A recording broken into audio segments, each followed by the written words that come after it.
Selamat pagi Bapak Ibu dosen Sekolah Tinggi Pastoral Kateketik Santo Fransiskus Assisi. Perkenalkan, saya Bonifasius Cowo SPD, guru pada Sekolah Dasar Negeri Bengkang, Kecamatan Bayeri, Kabupaten Manggarai, sekaligus mahasiswa Prodi PPG Pendidikan Agama Katolik pada LPTK Santo Fransiskus Assisi Semarang. Hari ini akan mengadakan pembelajaran video untuk uji kinerja dengan tema Roh Kudus menguatkan hati para rasul. Selamat menyaksikan.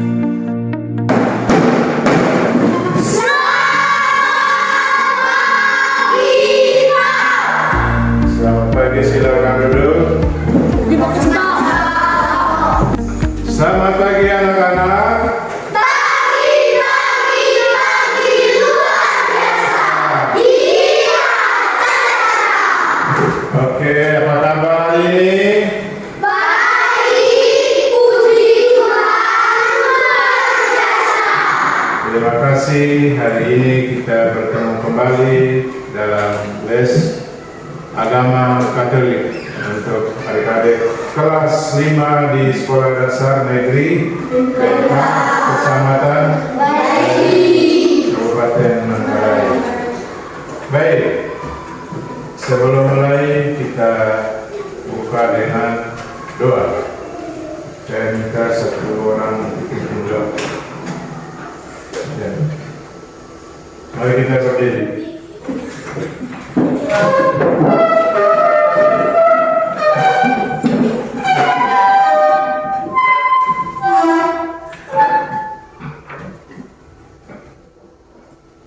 Teman-teman, marilah kita siapa yang pantas untuk berdoa. Amin.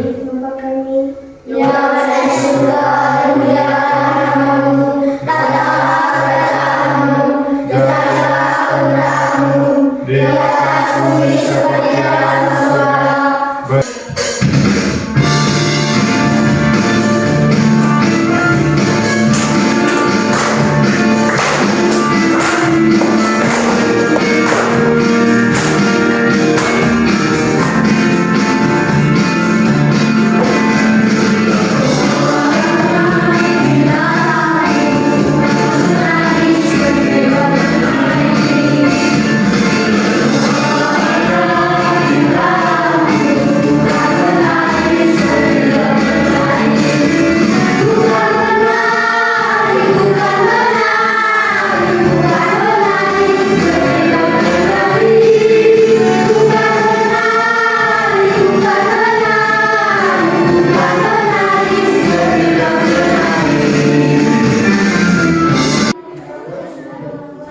Baik, hari ini kita akan belajar materi tentang Roh Kudus menguatkan hati para rasul. Tujuan pembelajaran dari materi ini adalah agar peserta didik memahami peran Roh Kudus sebagai sumber kekuatan yang meneguhkan hati para rasul, sehingga terdorong untuk menimba kekuatan darinya melalui kebiasaan doa serta bertindak sesuai bimbingannya. Baik, sekarang kamu bentuk dalam 4 kelompok yang di sini sendiri. Silakan mengisi ini yang nama kelompok, ya.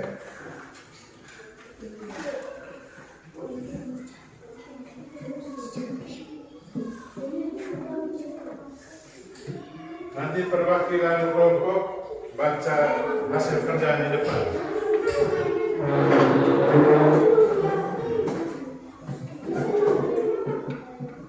Perintahnya tadi, tulis arti dari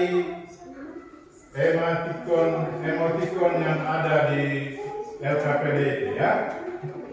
Itu sudah ditulis arti nomor 1. Itu emotikon nomor 1 itu artinya tertawa, gembira, tersenyum. Sekarang tugas Anda mengisi arti dari emoticon atau lambang-lambang dalam media sosial dari nomor 2 sampai nomor 8. Isi di tablet ya. Silakan isi. Waktu Anda 1 menit. Jeda kan? Baik. Untuk yang anggota kelompok yang sudah mengerjakan, silakan membacakan di depan. Ya, silakan. Ya. Ya. Emoticon nomor 2 artinya ya. Emoticon nomor 2 artinya tertawa sampai keluar air mata. Oke. Emoticon yang ketiga tersenyum sambil memeluk tali kejauhan. Oke. Emoticon keempat tersenyum. Emoticon kelima tersenyum seperti malaikat. Emoticon keenam jatuh cinta. Emoticon ketujuh marah. Emoticon ke-8 terkejut. Oke, kita tepuk salut untuk teman dari kelompok 1. Salut, salut. Salut, salut. Salut. Sekarang kelompok berikut. Ya sudah silakan kumpul. Oke. Ya.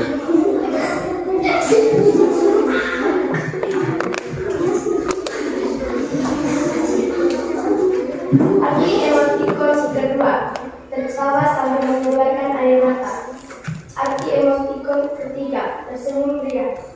Arti emoticon keempat senyum dan bersukacita. Emoticon kelima wajah tersenyum seperti malaikat. Arti emoticon keenam tersenyum mengeluarkan tiga hati cantik sedang menjatuh cinta. Emoticon arti ketujuh marah. Emoticon arti ke-8 terkejut. Oke. Tepuk salut untuk kelompok kedua. Salut, salut. Salut, salut. Salut.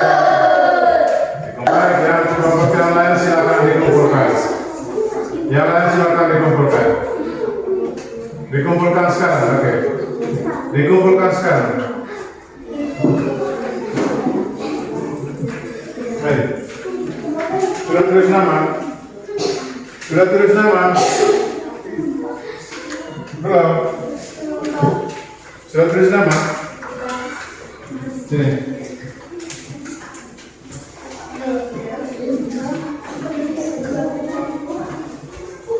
Baik. Jadi lambang-lambang emoticon tadi itu digunakan sebagai lambang dalam komunikasi di mana? Di media sosial. Media sosial yang biasa kamu pakai selama ini antara lain apa? Facebook, WhatsApp, TikTok, apalagi? YouTube, ya. Kita pakai emoticon ya, melambangkan ekspresi tertentu dalam apa ya? Kita lihat jawaban nomor 2 tadi apa? Emoji tertawa, menangis, air mata, bahagia. Nomor 3 tadi, kamu jawab apa? Apa? Ya, wajah tersenyum sambil memeluk atau memeluk dari jauh. Nomor 4 artinya apa? Apa tadi jawaban teman-teman? Ya? Wajah tersenyum dengan mata juga tersenyum. Ya? Nomor 5 artinya apa tadi? Ya? Tersenyum seperti malaikat, itu melambangkan polos atau tulus. Nomor 6 apa jawabannya tadi? Jatuh cinta. Ya? Sedang jatuh cinta. Wajah dan mata tersenyum. Ya? Sedang jatuh cinta. Emoticon nomor 7 artinya apa? Marah ya? Wajah merah sama dengan marah. Emoticon nomor 8 artinya apa? Terkejut. Ya? Menjerit ketakutan. terkejut, terkejut, kaget, terpana, dan seterusnya. Baik, tepuk tangan untuk kita semua. Berikut, ya, kita ke LKPD berikut. Hal yang sama dikerjakan. Ada 2 halaman ya.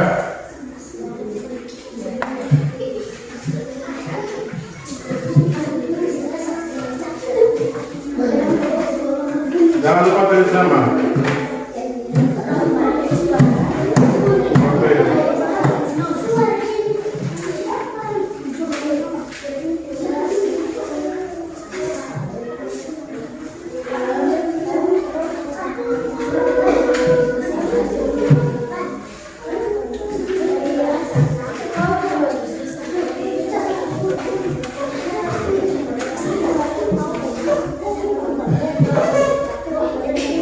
Perintahnya bacalah ayat-ayat dalam kolom ketiga itu ya. Ayat itu misalnya ayat kitab Kejadian bab 1 ayat 1 sampai 3 itu melambangkan melayang-layang ya. Peristiwanya pada mulanya Allah menciptakan langit dan bumi. Bumi belum berbentuk dan kosong. Gelap gulita menutupi samudra raya. Dan roh Allah melayang-layang di atas permukaan air. Berfirmanlah Allah, jadilah terang. Lalu terang itu jadi.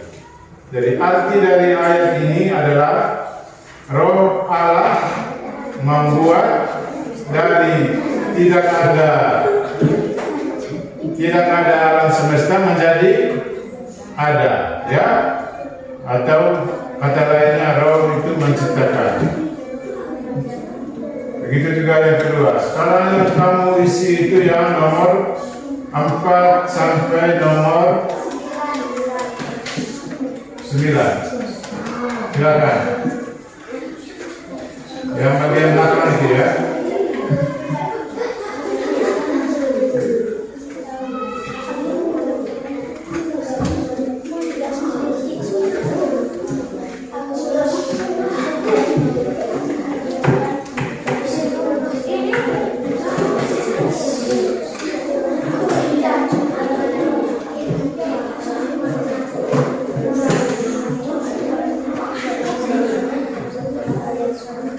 Ya.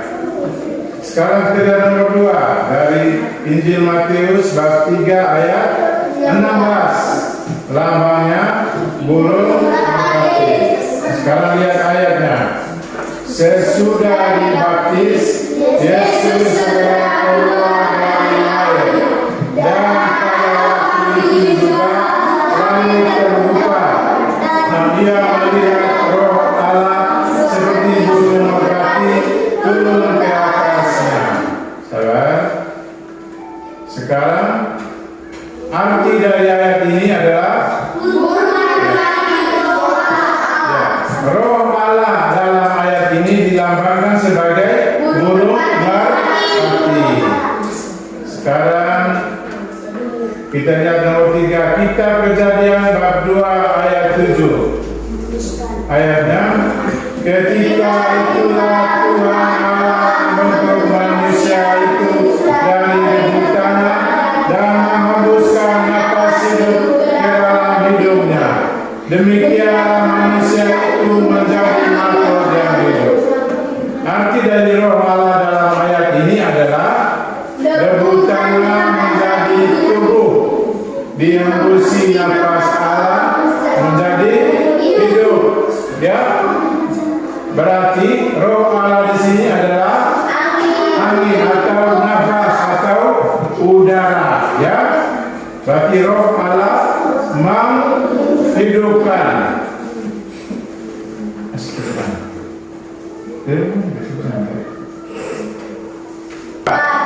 Ayatnya bersama-sama. Angin bertiup kemana ia mau, dan engkau mendengar bunyinya, tetapi engkau tidak tahu dari mana ia datang atau kemana ia pergi. Demikianlah halnya dengan tiap-tiap orang yang lahir dari roh.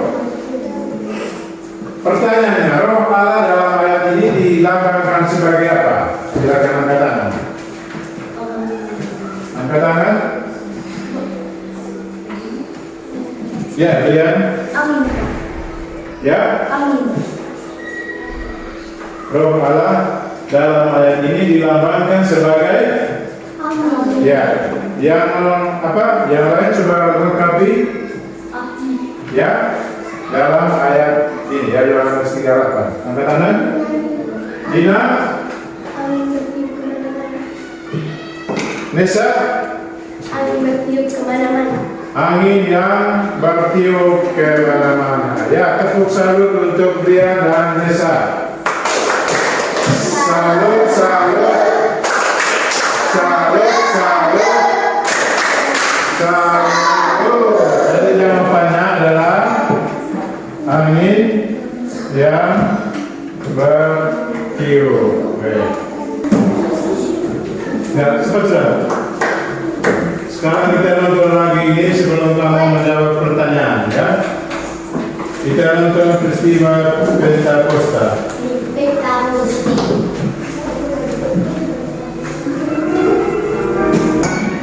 Roh Kudus turun ke atas kamu. Sesudah Yesus mengatakan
di suatu tempat dalam sebuah rumah.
dari Kisah Para Rasul tentang Pentakosta. Sama sahabat satu, ketika tiba hari Pentakosta, semua orang percaya berkumpul di satu tempat. Tiba-tiba turunnya angin satu bunyi seperti tiupan angin keras yang memenuhi seluruh rumah di mana mereka duduk. Dan tersalah lidah seperti nyala api. Oke, sekarang kita mendalami video yang baru kita nonton dengan menjawab pertanyaan berikut. Pertanyaan lebih dalam. Yang pertama,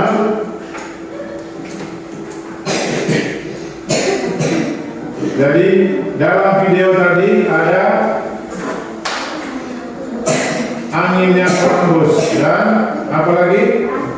Dan lidah api. Angin dan lidah api tadi melambangkan apa? Melambangkan Roh Kudus yang turun kepada siapa? Kepada para rasul. Baik. Sebentar yang mau jawab pertanyaan. Saat Roh Kudus sudah turun, lidah api sudah turun ke atas para rasul, apa yang terjadi dengan para rasul? Apa yang terjadi? Mereka berdoa. Mereka kalau berdoa tadi sebelum Roh Kudus turun. Setelah Roh Kudus turun, mereka berbuat apa? Ya? Mereka berbuat apa? Berkata-kata.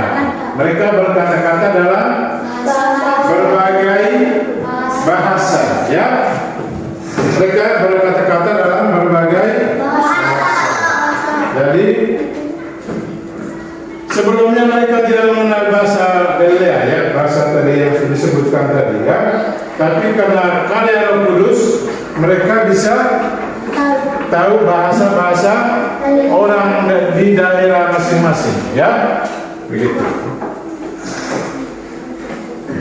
Jadi Roh Kudus yang turun pada peristiwa Pentakosta tadi itu ada dalam tiupan angin keras dan lidah-lidah seperti nyala api, ya. Lalu kita lihat tadi bahasa para rasul yang sebelumnya ketakutan sekarang menjadi berani, ya. Para murid yang sebelumnya ketakutan sekarang menjadi lebih berani. Itulah makna Roh Kudus yang dilambangkan dengan api tadi. Para rasul menjadi seperti hidup kembali, ya.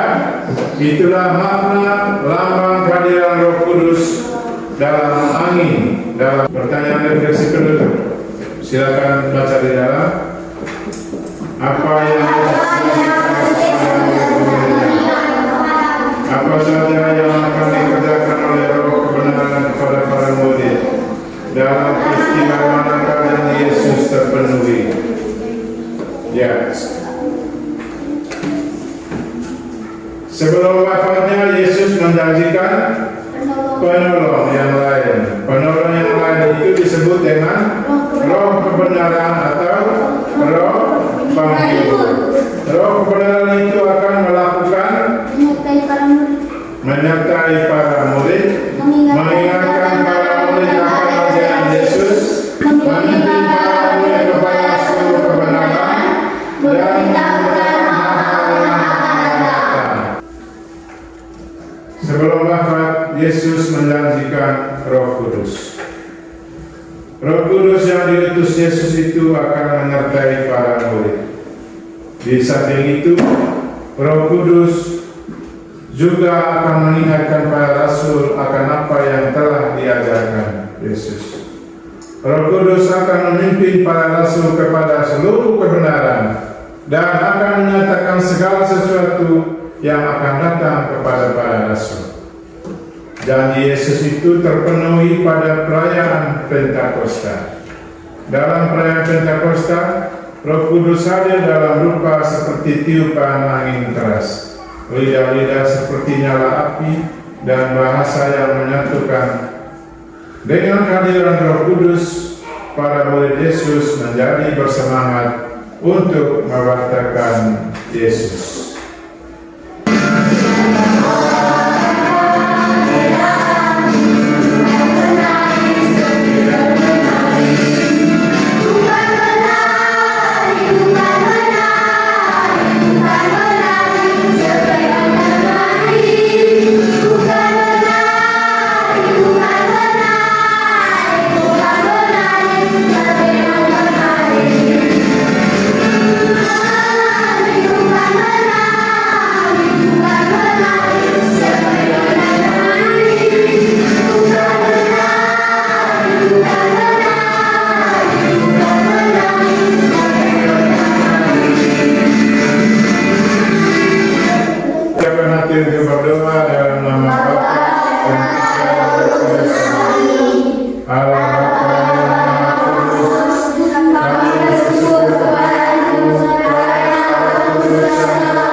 Sudilah Engkau membimbing gerejamu, para pemimpin dan pembantu-pembantunya, dan berilah mereka kebijaksanaan sejati.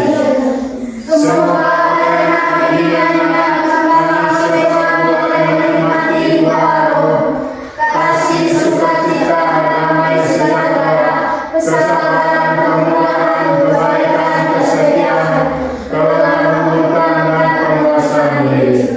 Melalui Kudus-Mu pula, sudilah Engkau membimbing umat-Mu untuk bertahan setia kepada-Mu, untuk tetap tabah dalam penderitaan, berani menjadi saksi putra-Mu, berani menjadi pelayan sesama, dan menjadi serta dalam dunia. Semoga Roh Kudus selalu memimpin kami dengan mengatur dan ramah, serta menuntun kami dengan cuma dan teguh. Semoga yang menjadi daya ilahi di dalam kehidupan beriman dan bermasyarakat